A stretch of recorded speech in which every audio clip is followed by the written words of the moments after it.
할렐루야. 오늘도 함께 하시는 주의 은혜와 평강이 여러분 가운데 충만하기를 기원합니다. 오늘은 누가복음 19장 28절에서 40절의 말씀을 가지고 예루살렘을 향하신 예수님이라는 주제로 함께 은혜를 나누도록 하겠습니다. 오늘은 특별히 예수님께서 예루살렘을 향하여 올라가신 입성한 종료 주일입니다. 내일부터 한 주간 고난 주간이 시작이 되지요. 예수님께서 우리를 위하여 이 땅에 오신 목적이 바로 십자가에 피 흘려 죽으시고 부활하심으로 우리에게 구원의 은총과 영생을 주기 위함이었다는 사실입니다. 어떻게 보면 예수님의 생애 가운데 가장 클라이막스에 해당하는 한 주간이 바로 이제 내일부터 시작하는 고난주간이 아닌가 하는 생각을 해봅니다. 십자가의 주님을 생각하면서 우리도 주님의 고난에 함께 동참하고 또 부활의 영광에도 함께 기쁨을 나누길 소망합니다. 복음은 우리 모두에게 구원을 가져다 주는 정말 좋은 소식이며 말 그대로 복된 소식입니다. 누구나 예수 그리스도를 믿으면 죄사함과 구원을 얻고 영생한다는 것이지요. 이 복음의 핵심을 두 단어로 이야기하면 십자가와 부활입니다.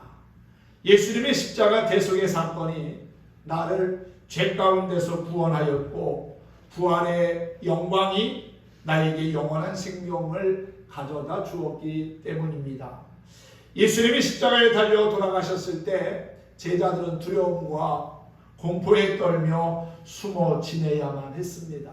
그런데 부활하신 예수님을 만나고 성령의 충만함을 받은 제자들은 두려움을 떨쳐내고 예수님의 십자가와 부활을 외치기 시작하지요.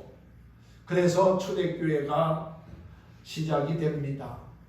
초대교회의 모든 설교 중심에는 바로 십자가와 부활이 있었습니다. 다시 말하면 복음은 십자가와 부활 그 자체라는 사실입니다. 십자가와 부활의 한복판에 서 계신 분이 바로 우리를 죄 가운데서 구원하신 예수 그리스도입니다. 할렐루야. 그런데 여러분, 부활의 영광은 그냥 주어지는 것이 아닙니다. 십자가의 고난과 죽음이라고 하는 과정을 통과해야 이루어진다는 사실입니다. 예수님은 온갖 멸시와 조롱을 받으며 십자가를 지셨습니다. 몇 년 전에 상영된 그리스도의 순환이라고 하는 영화를 아마 여러분 기억하실 겁니다. 더 패션 오브 더 크라이스트라고 하는 그러한 영화로 예수님의 생애를 다룬 그러한 영화지요. 그 영화의 중심은 바로 예수님의 십자가의 고난에 초점을 맞춘 그러한 영화였습니다. 그 영화 속에서도 보았듯이 정말로 주님이 지신 십자가는 끔찍한 고통의 극치였습니다. 주님의 순환의 장면을 어찌 말로 다 표현할 수 있겠습니까? 죄 없으신 하나님의 아들이 죄인들에 의하여 가시관을 쓰고 채찍에 맞으며 십자가에 달려 돌아가셨습니다. 십자가의 고난이 있었기에 우리의 죄가 사함을 받고 하나님의 자녀로 거듭나게 된 것입니다. 십자가가 우리에게 주는 교훈을 깨닫고 십자가를 바라볼 때마다 하나님의 크신 은혜와 사랑에 감사할 수 있기를 바랍니다.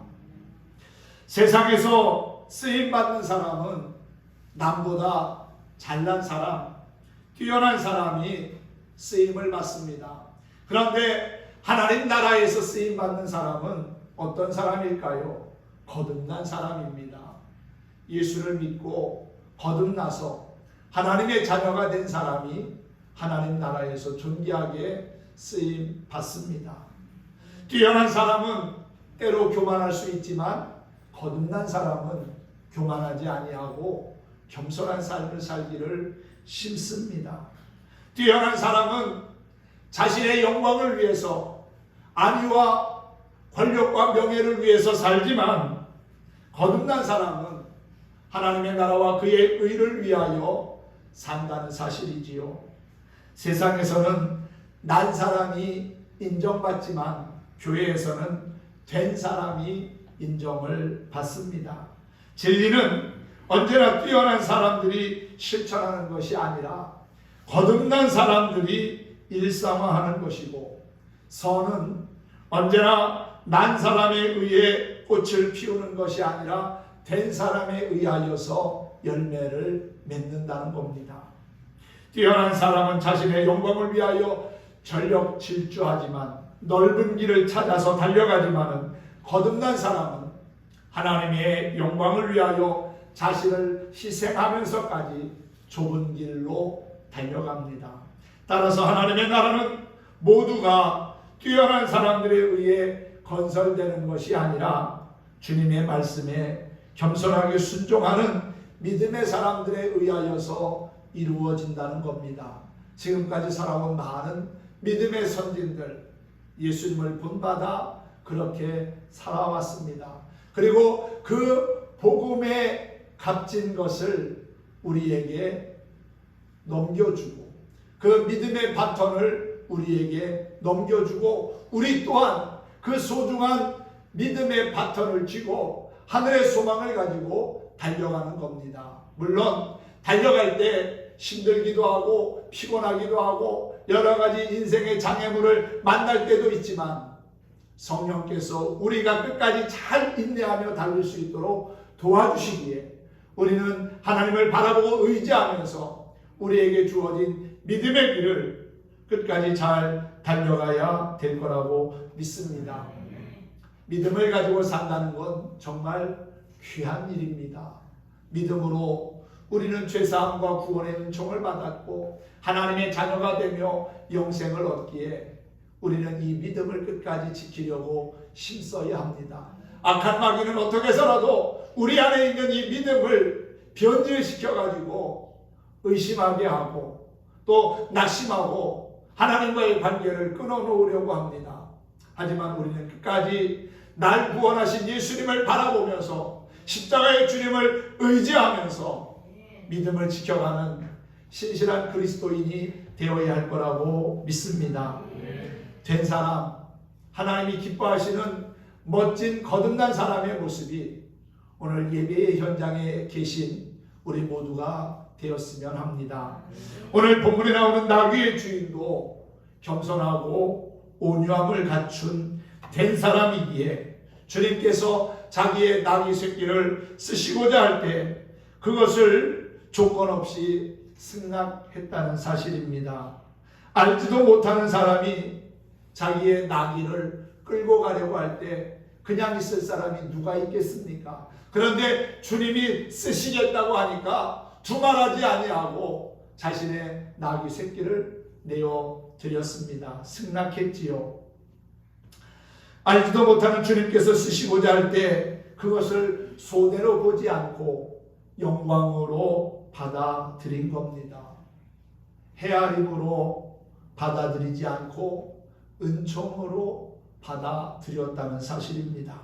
그래서 예수님의 예루살렘 입성이 이루어지게 된 것이지요. 언제나 영광 뒤에는 희생이 따르고, 그리고 희생 뒤에는 하나님이 예비하신 축복이 있습니다. 이것이 어떻게 보면은 영적인 그러한 흐름인 것 같아요. 한번 따라해 봅시다. 영광 뒤에 희생이 있고, 희생 뒤에 축복이 있습니다. 아멘. 그렇습니다. 영광 뒤에는 희생이 있습니다. 부활의 영광이 있기까지 십자가에 고난이 있었습니다. 예수님의 희생이 있었다는 것이지요. 그런데 그 희생의 결과가 어떻게 나타납니까? 우리 모두에게는 축복으로 나타난 겁니다. 죄사함의 은총과 구원을 얻고 하나님의 자녀가 되었으니 분명히 축복 아닙니까? 영광 뒤에 희생이 있고 희생 뒤에는 하나님이 준비하시고 계획하신 축복이 기다리고 있습니다. 그 축복의 열매를 거둘 수 있는 저와 여러분이 되기를 소망합니다. 예수님은 하나님의 뜻을 온전히 이루기 위해서 고난과 죽음이 기다리는 예루살렘을 향하여 올라가셨습니다. 오늘 본문 말씀 28절은 예수님께서 예루살렘을 향하여 앞서서 가심으로 시작을 하고 있습니다. 사람들은 그동안 예수님이 하시는 놀라운 일들을 보면서 희망을 품기 시작했습니다. 당시는 로마가 이스라엘을 지배하고 있었기에 자유도 없고 억압과 착취를 받으며 살아오는 그러한 암울한 삶을 살아왔습니다. 그리고 먹을 것도 부족하고 여러 가지 어려운 그러한 상황이었지만 예수님은 가는 곳마다 놀라운 기적의 역사들을 보여주셨습니다. 눈먼 사람이 눈을 뜨고 다리 저는 사람이 건강이 회복되고 중풍병자가 누워서 꼼짝 못했는데 예수님을 통해서 고침을 받고 나병 환자가 깨끗이 나음을 입고 말입니다. 또 물고기 2마리와 보리떡 5개를 가지고 5,000명이 함께 음식을 맛있게 먹고 충분히 먹고도 12바구니가 남는 놀라운 기적의 현장을 체험하기도 했습니다. 예수님이 하시는 말씀이 그 당시 사람들의 마음에는 큰 위로가 되었고 또한 평안을 가져다 주었습니다. 그분의 말씀을 들을 때마다 백성들의 마음에는 기쁨과 희망이 샘솟기 시작했습니다. 그래서 그 예수님이 이제 예루살렘에 올라가시기만 하면 로마 군대를 다 몰아내고 예수님이 계획하신 새로운 메시아 왕국을 세울 것이라고 하는 기대와 희망을 가졌다는 것이지요. 그래서 예수님이 예루살렘에 입성하실 때에 많은 사람들이 예수님의 예루살렘 입성을 기뻐하고 환영한 것입니다. 호산나 다윗의 자손이요, 이제 우리를 구원하십시오. 이제 우리를 자유케 하십시오. 우리에게 참된 해방의 기쁨을 주십시오. 호산나 호산나 하면서 기쁨으로 예수님을 환영했습니다. 자신들의 겉옷을 벗어서 길에 까는 사람도 있었고 종려나무 가지를 꺾어다가 바닥에 깔고 그것을 흔들면서 예수님의 입성을 함께 기뻐하며 환영했다는 겁니다. 종려나무 가지를 흔들며 그것을 꺾어가지고 길에다 펴며 예수님의 입성을 축하했기에 그날을 우리가 종려주일로 기억하고 지키고 있는 것이지요. 백성들은 예수님이 가시는 길에 자신들의 겉옷을 벗어서 깔았고 또 어떤 이들은 종려나무 가지를 베어서 길에 펴며 함께 축하하고 환영했습니다. 예수님은 왕 중에 왕이십니다. 이사야 9장 6절에 예언하기를 이는 한 아기가 우리에게 낳고 한 아들을 우리에게 주신 바 되었는데 그 어깨에는 정사를 메었고 그 이름은 기묘자라 모사라 전능하신 하나님이라 영존하시는 아버지라 평강의 왕이라 할 것임이라고 했습니다. 마태복음의 저자인 마태는 예수님이 왕의 족보에서 태어나신 유대인의 왕임을 증언하고 있지요. 그분은 본래 왕으로 오신다고 예언되었던 분이고 왕의 권세와 능력을 가지셨고 사람들은 그가 왕이 되기를 간절히 원했습니다. 그러므로 그분이 왕이 되고자 하셨다면 곧바로 왕권을 인수하실 수 있었습니다. 그러나 예수님은 잠시 세상의 왕이 되는 것을 스스로 거절하십니다. 그것은 결코 하나님의 뜻이 아니기 때문입니다. 예수님, 그분은 왕은 왕인데 백성을 위하여 죽어야 하는 왕으로 이 땅에 오신 겁니다. 이스라엘은 로마의 식민지로 살았고 또 유대인으로 태어나신 예수님은 자라오면서 자기 민족이 당하는 서러움과 식민지 백성의 아픔을 보셨기에 그 나라의 왕이 되어서 그들을 자유케 하고 해방시켜주고 싶은 생각도 간절했을 겁니다. 예수님 앞에는 두 가지의 가능성이 있었습니다. 예루살렘에 올라간 김에 백성들이 바라는 대로 왕이 되어서 로마의 군대를 다 몰아내고 유대인들의 독립을 이루어 줄 것인가? 아니면 하나님이 명하신 대로 죄인들을 위하여 죽음으로 말미암아 백성들의 죄를 사하여 줄 것인가? 주님은 큰 결단을 눈앞에 두시고 감람산에 기도하러 가십니다. 우리가 잘 아는 겟세마네 동산에 올라가서 주님은 눈앞에 앞둔 십자가를 생각하면서 그 고난을 생각하면서 하나님 앞에 간절히 기도하지요. 그리고 제자들과도 함께 기도할 것을 요청합니다. 내가 심히 고민하여 죽게 되었으니 너희는 나와 함께 기도하자. 그런데 제자들은 피곤하고 또 지쳐서 함께 기도하지 못하고 잠이 들었습니다. 주님은 세 차례나 제자들을 깨우시면서 시험에 들지 않도록 기도하자고 하셨지만은 결국 제자들은 피곤함을 이기지 못하고 잠이 드는 바람에 시험에 빠지게 되고 예수님을 버리고 도망하게 됩니다. 그리고 예수님이 고난받고 십자가에서 돌아가실 때 뿔뿔이 흩어져 버리고 말지요. 예수님은 감람산에서 하나님 앞에 자신의 그 아픈 마음을 쏟아놓으며 간절하게 기도합니다. 땀방울이 핏방울이 될 정도의 간절함의 기도가 바로 예수님의 기도였습니다. 누가복음 22장 42절에 보면 예수님께서 이렇게 기도하셨다고 기록되어 있어요. 아버지여, 할 수만 있거든 이 잔을 내게서 옮기시옵소서.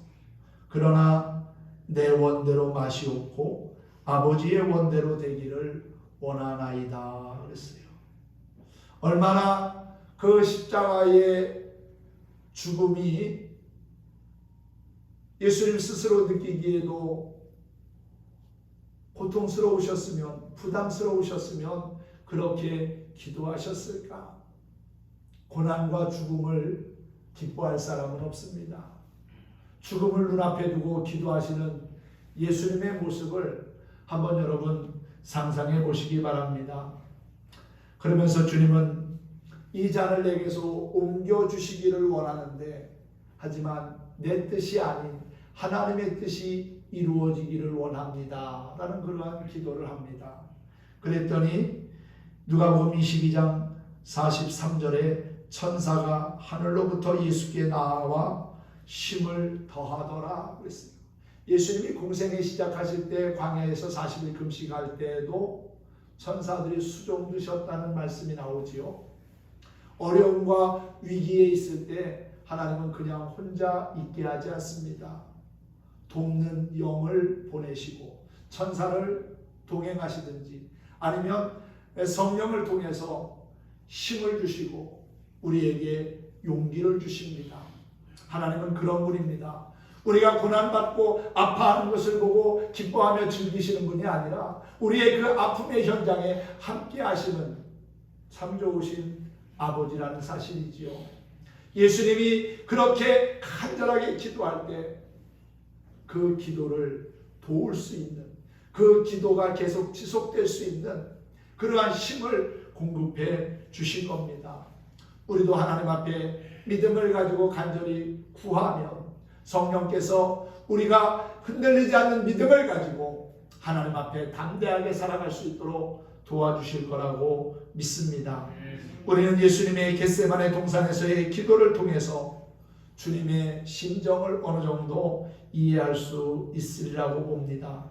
십자가를 짐으로써 인류를 구원하는 것이 하나님의 결정이었고 예수님은 그 결정을 받아들여서 이 땅에 오셨지만 그 일이 눈앞에 다가오자 깊은 번민이 되셨던 겁니다. 만일 십자가를 포기하시면 인류는 영원히 구원받지 못합니다. 그렇다고 가장 악독하고 반사회적인 사람들이나 죽이는 사형틀에 매달려 수치스럽고 고통스럽게 죽임을 당하는 것은 너무나도 힘든 일입니다. 그래서 예수님은 큰 고민을 안고 예루살렘에 입성하신 겁니다. 그리고 기도하면서 하나님의 뜻을 이루는 십자가의 길을 갈 수 있었던 것이지요. 내일부터 고난주간이 시작이 됩니다. 고난주간을 우리가 맞이하면서 먼저 해야 할 일은 주님이 당하신 고난의 이유와 주님의 고민을 이해하는 겁니다. 그리고 나에게 아픔과 상처, 손해를 끼친 사람을 용서하고 사랑하려는 마음을 갖는 겁니다. 주님의 마음을 헤아리고 그 은혜를 기억할 수 있는 고난주간이 되었으면 좋겠습니다. 예수님이 예루살렘에 들어가시다가 베다니와 벳바게라고 하는 마을 가까이 지나가시게 되었습니다. 주님은 두 제자를 불러서 건너편 마을로 가면 나귀 새끼가 메인 것을 보게 될 건데 그 나귀 새끼를 풀어서 끌고 오라고 말씀합니다. 그러면서 나귀 주인이 뭐라고 하면 주님이 쓰시겠다라고 말하고 데리고 오라고 했어요. 그래서 두 제자는 주님이 말씀하신 대로 갑니다. 32절에 보니까 보내심을 받은 자들이 가서 그 말씀하신 대로 만난지라. 주님이 말씀하신 대로 가보니까 정말 나귀 새끼가 매여 있는 겁니다. 그래서 그 나귀를 풀어서 끌고 가려고 하니까 주인이 왜 남의 것을 가져가냐고 항의를 하지요. 33절을 보면 나귀 새끼를 풀 때에 그 임자들이 이르되, 아마도 그 나귀 새끼의 주인은 한 사람이 아니었던 것 같습니다. 아마 여러 사람이 같이 공동으로 관리했던 것 같아요. 임자들이 이르되 어찌하여 나귀 새끼를 푸느냐? 왜 남의 것 가져가냐고 항의하는 거지요. 남이 가져가는데 그냥 놔둘 사람이 어디 있습니까? 내가 키우고 있는 짐승을 말도 없이 가져가면 그냥 멍하니 바라볼 사람이 누가 있겠어요? 당연히 왜 남의 것 가져가냐고 항의하는 것 당연한 일 아니겠습니까? 그러자 제자들은 예수님이 하신 말씀을 그대로 합니다. 주님께서 쓰시겠다고 합니다. 주님이 쓰시겠다고 하니까 나귀 주인은 두말하지 아니하고 내어 주었습니다. 주님은 왜 하필 나귀 새끼를 타고 가셨을까요? 그분은 왕이십니다. 그가 왕의 도성 예루살렘에 가시는 것은 왕의 입성임에 틀림이 없습니다. 그렇다면 왕은 말을 타고 그것도 백마를 타고 입성해야 하는 것이 당연한 일인데 주님은 별 볼 일 없는 하찮은 나귀를 타시고 예루살렘에 올라가셨습니다. 오늘 새벽에 우리가 마태복음에 있는 말씀, 이 말씀을 함께 묵상을 했지요. 마태복음에서는 예수님이 어린 나귀를 타신 것이 겸손함 때문이라고 말씀하고 있습니다. 예루살렘에 올라가신 예수님, 그리고 예수님의 모든 사역의 중심에는 겸손함이 있었습니다. 하나님의 아들이심에도 불구하고 왕이심에도 불구하고 자신을 드러내거나 높이지 아니하고 자신은 끊임없이 낮추고 낮아지고 겸손한 삶의 본을 보이시면서 하나님의 나라가 이와 같이 겸손한 사람의 갈 곳임을 말씀해 주고 계신 것이지요. 또한 삶으로 그렇게 보여주시기도 하셨습니다. 예수님은 예루살렘에 올라가서 새로운 왕이 되기 위하여 권력과 명예를 회복하기 위해서 그러한 세상 군주와 같은 모습으로 예루살렘을 올라가신 것이 아니라 섬김과 희생과 그리고 겸손의 삶의 본을 보이시려고 별 볼 일 없는 나귀를 타시고 예루살렘을 향하여 올라가시게 된 것이라는 사실이지요. 사랑하는 성도 여러분, 예수님이 그렇게 예루살렘에 입성하실 때에 많은 사람들이 환영했습니다. 하지만 그 환영은 며칠 가지 못했습니다. 오히려 예수님을 십자가에 못 박으라고 하는 성난 군중으로 바뀌게 되지요.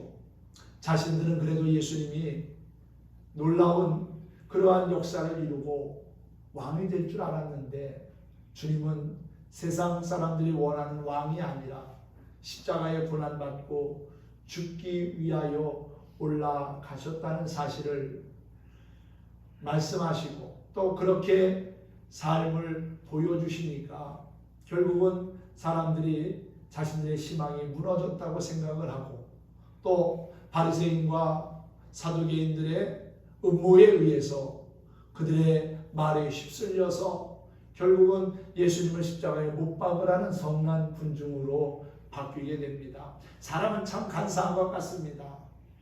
그렇게 환영하기도 하다가 자신들의 뜻이 관철되지 않으면 오히려 저주하고 죽이라고 성난 군중으로 바뀌는 그러한 사람들의 모습을 보면서 보잘것없고 연약한 인생임을 다시 한번 깨닫게 되지요. 호산나를 외치면서 우리를 구원하라고 우리에게 참된 해방의 기쁨을 달라고 외쳤던 사람들, 며칠 못 가서 그들은 예수님을 십자가에 못 박으라고 하는 성난 군중으로 바뀌게 됩니다. 그런데 오늘 38절에 보면은요, 찬송하리로다 주의 이름으로 오시는 왕이요 하늘에는 평화요 가장 높은 곳에는 영광이로다 라고 그렇게 외치는 백성들의 소리를 아주 듣기 싫어하는 그러한 사람들이 있었습니다. 바리새인들이었지요. 이 바리새인들이 예수님께 그렇게 말합니다. 선생이여, 당신들의 제자들을 책망하소서. 왜 책망하라고 한 겁니까? 주님에게 어울리지 않는 말을 지금 저들이 하고 있다는 거예요. 주의 이름으로 오시는 왕이요 하니까 당신이 무슨 왕입니까? 선생이요, 당신은 왕이 아니지 않습니까? 그런 의미로 지금 비꼬는 듯이 이야기하고 있는 거예요. 하늘에는 평화요 가장 높은 곳에서는 영광이라고 하는 저들의 말이 정말 맞다고 생각하십니까? 어이없는 말 아닙니까? 저렇게 말하는 당신의 제자들을 그냥 놔두실 겁니까? 책망하십시오. 야단치십시오. 그렇게 지금 바리새인들이 예수님께 항의하고 있어요. 그랬더니 예수님이 뭐라고 하십니까? 내가 너희에게 말하노니 만일 이 사람들이 침묵하면 돌들이 소리 지르리라. 돌들이 소리 지를 것이다 라고 하는 말씀을 하면서 예수님이 예루살렘에 입성하시고 또한 십자가의 길을 향하여 나아가시는 것이 결국은 하나님께 영광이 되고 인류에게는 구원의 놀라운 역사를 이루는 참된 길임을 말씀하고 있는 겁니다. 사랑하는 성도 여러분, 이번 고난주간에는 우리 모두가 주님께 정말 기쁨과 보람을 드리는 삶을 살겠다고 결단할 수 있으면 좋겠습니다. 나도 다른 사람을 용서하고 사랑하기 위해서 자신의 유익을 포기하고 헌신하기로 작정하는 게 있어야 참된 종료주일이고 고난주간이 되는 것입니다. 예수님의 희생 때문에 우리는 무서운 지옥을 면하게 되었고 하나님의 자녀가 되었으며 천국에 갈 특권을 얻게 됐습니다. 이제 나는 무엇을 양보해도 손해보는 것이 아니라는 생각으로 이웃을 용서하고 사랑하고 배려하는 마음을 가져야 될 거라고 믿습니다. 예수님의 온유한 마음, 겸손한 마음, 또 섬기며 희생하는 그 마음을 우리 안에 회복했으면 좋겠습니다. 십자가의 영광은 그냥 만들어진 것이 아닙니다. 그 영광 뒤에 예수님의 십자가의 희생이 있었고요. 그리고 그 희생 뒤에는 우리의 구원이라고 하는 축복이 있었다는 사실입니다. 그러므로 우리는 주님의 십자가의 죽으심을 다시 한번 마음 깊이 생각하고 내가 감당할 십자가가 무엇인가를 기억하면서 그 십자가를 짊어지고 주님을 겸손하게 따르고자 하는 그러한 믿음의 결단을 갖는 고난주간 한 주간을 우리가 의미 있게 보냈으면 좋겠습니다. 예수님을 닮아가는 삶을 사는 것, 그것이 진정한 그리스도인의 모습입니다.